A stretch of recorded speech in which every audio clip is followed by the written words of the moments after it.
center of your strength. And then strength, the word strength is moisture or marrow. So, and then bones, of course, the strength of the body. So I rewrote verse 8 with these definitions. Your bones will flourish. The center of your strength will be well supplied. That's the result of not being wise in your own eyes and letting the Lord and fearing the Lord and departing from evil. Verse 9, honor the Lord with your possessions and with the first fruits of your increase. So the possessions, any of your substance or your wealth, you honor the Lord with that. And the first fruits, of course, were they're specifically talking about those first fruits that come in your crop. And those are precious because you've been working all year and you take those first fruits and you give them to God. What a hard thing to do. You feel like you're going backwards when you do that. When you honor the Lord with your possessions and with the first fruits of your increase. But what does verse 10 says? So your barns will be filled with plenty. When you do the opposite of what business tells you to do, your barns will be filled with plenty and your vats will overflow with new wine. So if you put God first with your possessions and the first fruits of your increase, this is what's going to happen. When you deplete your goods for God, they will be filled and overflow. And when we were in 2 Corinthians 9, that's a chapter that's talking about let me go there because it's talking about the giving, and the different churches were sending money to the different the needs in Judea. And in 2 Corinthians 9 and verse 8, it says there, and so he's talking about that gift that they're making, the Corinthians are going to make. And God is able to make all grace abound towards you, that you, always having all sufficiency in all things, have an abundance for every good work. And so as he tells them about this giving, which is the whole chapter is about, he says, you're going to abound, with this attitude you have towards this gift. Verse 11, my son, do not despise the chastening of the Lord, nor detest his correction. So here, this is quoted in Hebrews 12 when he's talking about just the chastening of the Lord. So don't detest his correction. When adversity comes, don't say, I hate this. I think we sometimes do that. Sometimes things happen. I hate this. But, don't detest. These things, we don't know what they're coming from, and they very well could be a chastening of the Lord. So be careful about that. Verse 12, for whom the Lord loves, he corrects, just as a father the son in whom he delights. Boy, if we could just understand that. I mean, we can see a son, not getting why I'm being chastened by dad. Now one day he'll look back and say, okay, I see. And maybe some kids see it earlier. I don't know. Usually it takes, what are they, 30 before they come back and they say, I see what you were doing. I see you loved me. And so our Father loves us, and things happen to us, and perhaps we respond with, I don't like that, I hate this. But it's Father loving. It's our Father loving us. In the next few verses, 13 through 18, we've got 11 times the word wisdom is is referred to as her or she. And so I had a question from Jim about why is it? Why is wisdom her? Why is wisdom a she? And I was looking that up, and we do have, like we sometimes call a ship her or she. And I looked up, why do you call ships she? And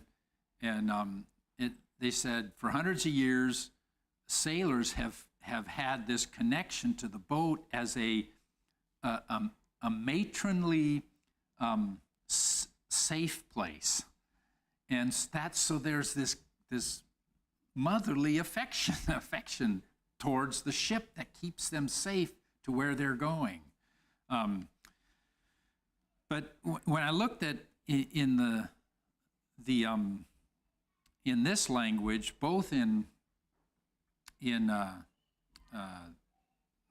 Hebrew that it's written in, and the same with French and Spanish, words have a gender.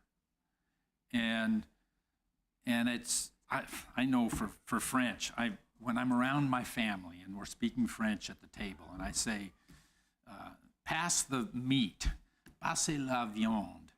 Well, I always have to ask, I wonder if viande is feminine or masculine. Is it le viande or la viande? And to me, it's like, why do we even have that? But I have to ask that all the time, and I'll forget it the next time I'm at the table. And I think, if you grow up in that, you learn every gender of every word, and you know how to use the pronouns for those words. Well, and not only that, but the word doesn't have any masculinity about it. If it's a masculine gender, there's nothing about the word that is masculine. In fact, in Spanish, the word masculine is in the feminine gender. So, well, why? And I don't understand why that is with languages, because to me it looks like it's a complication with nothing that helps us. Now, I'm sure I'm wrong. There's a linguist out there that will say, wait, this is the reason. Okay, but right now, I just think, what help is it that words have genders? Well, Hebrew has genders, and the Hebrew word for wisdom is chokmath, and it's a feminine word, and I really think that's the reason it's used. It's a feminine word, and so you look at, it goes she, is how it's referred to. It might be more than that.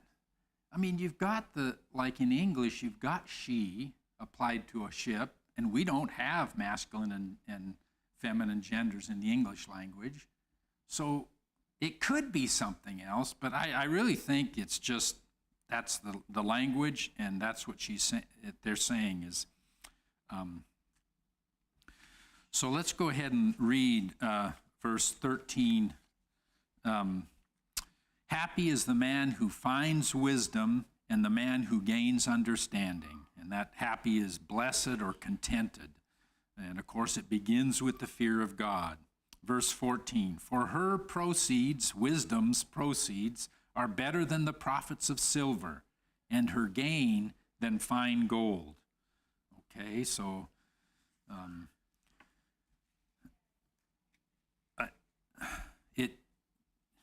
use wisdom, and it begins with God. Verse 15, she is more precious than rubies, and all the things you may desire cannot compare with her. So here we've talked about silver, gold, rubies. And just to add to that, in case there's somebody here that none of those things attract you, then and all the things you may desire cannot compare with her. So whatever it is, you can't compare. If do I collect coins, or I'm into gaming or sports, or for me, concretions. I love finding those rocks. What, does that compare with wisdom? No, if I need to compare it with concretions, go ahead and do it. The thing that you desire, anything you desire, can't compare with her. Verse 16, length of days is in her right hand, and in her left hand riches and honor. So he just describes this wisdom, this person, wisdom, who has two hands, and prosperity and respect and long life. Her ways are ways of pleasantness, that is delight, lovely, happy. And all her paths are peace, tranquility, serenity, blessed. That's a good life. She is a tree of life to those who take hold of her or seize her, and happy are all who retain her. So there you see, not only to when we see the advantages of wisdom, to seize it and learn it, but retain it. Don't let it go.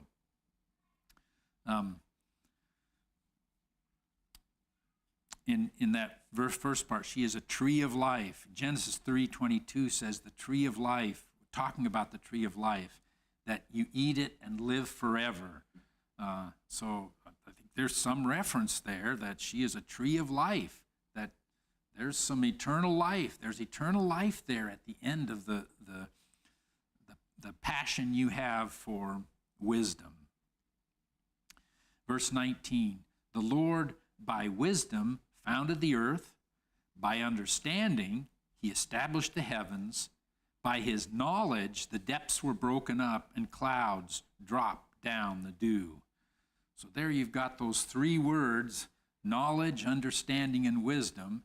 Again, knowledge being just the data, the facts. Understanding is, what does it mean? How do you put these together? And then the wisdom is that skill, how to respond, what to do about it. I guess we did verse 20. So, and in our class, we asked the question that on last week in Wednesday morning class, why do you think God exists? And we got several different answers from different people. And one of them was because of the eye, how it's put together. DNA was another. And you look at the complexity, and that all that complexity had to be complete. It doesn't come in little bits. It doesn't work halfway. It has to be complete. The spark of life came up. Just the idea of all the things we look at, of what they're made of, still there's a spark of life. Where does that come from? Giraffe blood. That was Riley. He says, a giraffe has got to put his head down and drink water, and then put his head up, and sometimes he's got to run from a predator.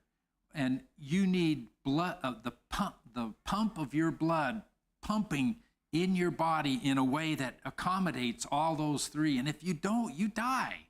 And really, isn't that what? So anyway, what I'm saying is all these things that were brought up are looking at God's creation, and you see the knowledge and the understanding and the wisdom that are in that creation. God created it all, the oceans, the clouds, the dew in this case, by wisdom. Verse 21, my son, let them not depart from your eyes. Keep sound wisdom and discretion. So never let them go. Keep them. Think it through and ask God for help and seek his help when you're, don't let it depart from you. Don't let that depart from you. So they will be life to your soul and grace to your neck. So internally and externally, life to your soul, and externally, physically, there'll be grace to your neck. Verse 23, then you will walk safely in your way, and your foot will not stumble. When you lie down, you'll not be afraid. Yes, you'll lie down, and your sleep will be sweet. Okay. that's what I need to sleep better, Hans, is put wisdom first, because it says there, your sleep will be sweet. Verse 25, do not be afraid of sudden terror, nor of trouble from the wicked when it comes. So how to react to trouble and terror? Don't fear. Verse 26, for the Lord will be your confidence and will keep your foot from being caught. Sometimes you look at what's happening in the world, in the nations, and we just got to remember what Daniel said, God rules in the kingdoms of men. God's in control of it all. In his wisdom is controlling it all. In the next few verses, we've got some suggestions from the writer. Do not withhold good from those to whom it is due, when it is in the power of your hand to do so. If you can help somebody, do it. If you see somebody that's in need, help them. Jesus said, Matthew 5:42, give to him who asks you. Now, this isn't even dealing with someone who asks, but give to him who asks you. Now, we can go to other verses and in Thessalonians that say, if a man won't work, neither let him eat. Okay, so we got to weigh things out. But do not withhold good from those to whom it is due, when it is in your power to do so. Verse 28, do not say to your neighbor, go and come back, and tomorrow I'll give it to you, when you have it with you. You ever done that? You have what you owe in the pocket, and you meet him, and I owe this guy, and I'll give it to you tomorrow. Why? Why would you do that? That kind of like, I want to hang on to it another day. I don't know what it is, but I remember doing that and thinking, why? Why did I do that? I could pay it right then. In both these two last verses, it's things that we are lax in. You know, doing good, keep an eye out for it. And when you can, do it. And then verse 28, pay promptly. If you owe, pay it.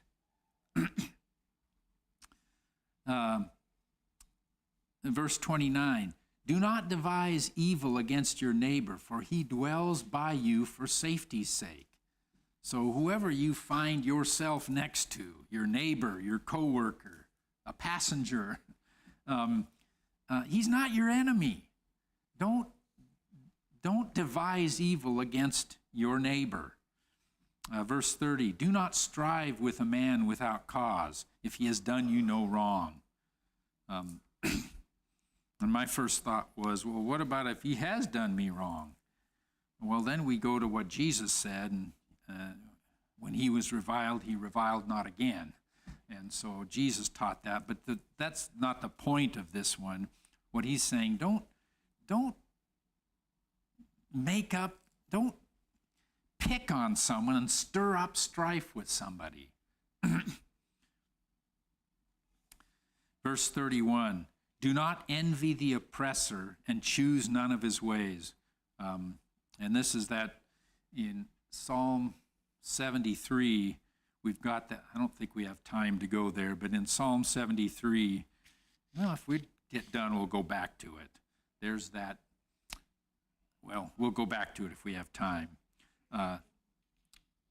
Don't envy when you see evil men prospering. Don't be jealous. Verse 32, for the perverse person is an abomination to the Lord, but his secret counsel is with the upright. I should say that a little different here. For the perverse person is an abomination to the Lord. Okay, that perverse is bent aside or crooked. That crooked person is an abomination. It's disgusting. It's abhorrent to God. But God's secret counsel is with the upright. Verse 33, the curse of the Lord is on the house of the wicked, but he blesses the habitation of the just. And so we think of Deuteronomy 27 and 28, where you've got the curses and the blessings from Mount Ebal and Mount Gerizim. You've got the whole list there. And he's saying it again, verse 34, surely he scorns the scornful, but gives grace to the humble, or kindness, favor to the humble. Scorn means to make mouths, or to scoff, or to mock. So it's that kind of like making a scoffing remark with your mouth. Verse 35, the wise shall inherit glory, but shame shall be the legacy of fools. So in these last three verses, you've got the wicked and the scornful and the fool. They're going to be shamed and cursed and scorned.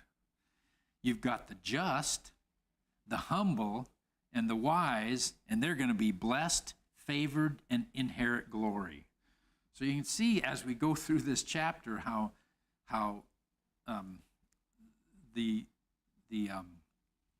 excellent results of following after wisdom in so many ways he's gone through in this chapter.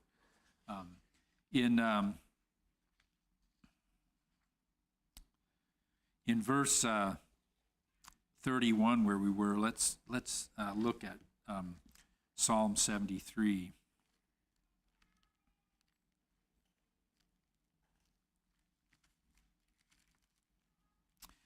In Psalm 73, this is that psalm about, who was it? Asaph. Truly God is good to Israel, to such as are pure in heart. But as for me, my feet had almost stumbled. My feet had nearly slipped, for I was envious of the boastful when I saw the prosperity of the wicked. So here, this is the same thing that verse 31 is talking about. Do not envy the oppressor. You may see the oppressor and see, boy, is he successful. And don't let it cause that envy. In verse 12, he describes this in the next few verses, but then we jump down to verse 12, and he's continuing on this. Behold, these are the ungodly who are always at ease. They increase in riches. Surely I have cleansed my heart in vain and washed my hands in innocence. For all day long I've been plagued and chastened every morning. He's not happy with his lot in life, you know. He's looking at these successful oppressors. Verse 15, if I had said I will speak thus, behold, I would have been untrue to the generation of your children. When I thought how to understand this, it was too painful for me until I went into the sanctuary of God. Then I understood their end. So I went to the sanctuary of God, and of course, what do you think about there? Life and death. You're going to meet your God. And what matters then? Does oppression matter? Does all that stuff that you've been envious about matter? No. When you look at it and step back and view it from God's viewpoint, it's nothing. In fact, it could just be chastening from our God to help us. I guess I'm actually a little early, so any questions or any thoughts about why it's called a she? I found something. It says the book of Proverbs is written as a father instructing his son. Portraying wisdom as a woman made her highly attractive and desirable, encouraging young men to pursue her the way they might pursue a worthy spouse. Yeah, and I read some about that, and and even what was the other thing that that Proverbs 31 has the virtuous woman, and then you have the seductress also, but It's like the Lady of Proverbs 31 is really what wisdom, God's wisdom gets up early. Mm-hmm. Right. And it's personified as a woman, but it's actually men and women do those things.